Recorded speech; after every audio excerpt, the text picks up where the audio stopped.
రైతు సోదరులందరికీ నమస్తే. రైతు మిత్రులు చేసే ఒక చిన్న పొరపాటు తన పాడి గేదెకి ప్రాణగండంగా మారబోతుంది. అదేంటో ఈ వీడియోలో చూడండి. వీడియో చూసే ముందు తప్పకుండా మన ఛానల్ సబ్స్క్రైబ్ చేసుకుని మన వీడియోను లైక్ చేయండి.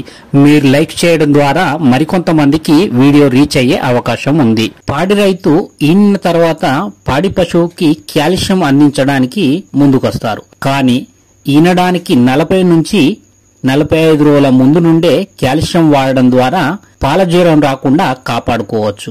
ఈనిన తర్వాత పాడి గేదెకి పాల జ్వరం వచ్చిందంటే దాని ప్రాణానికే ముప్పుగా మారవచ్చు. ఇది గమనించి రైతులు ముందు జాగ్రత్తగా కాల్షియం వాడినట్లయితే ఈ వీడియోలో చూస్తున్న పశువులాగా సెలైన్ బాటిల్ ఎక్కించాల్సిన అవసరం ఉండదు. ప్రతి రైతు తప్పకుండా కాల్షియం మినరల్ మిక్చర్ ను అందించడం ద్వారా పాడి పశువు ఆరోగ్యంగా ఉండటంతో పాటు పాల దిగుబడి తగ్గకుండా రైతుకు లాభదాయకంగా ఉంటుంది. ఈ వీడియోలో చూస్తున్న పాడి పశువుకు కాల్షియం అందించకపోవడంతో ఈనిన 3 రోజుల తర్వాత పాల జ్వరంతో పడిపోవడం జరిగింది. రైతు ఫోన్ చేసి తన గేదె కదలలేని స్థితిలో ఉందని చెప్పడంతో నేను వివరాలు తెలుసుకుని కాల్షియంను తెప్పించి ఎక్కించడం ద్వారా ఆ గేదెను కాపాడటం జరిగింది.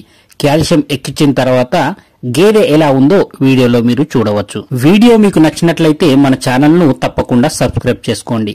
Thank you.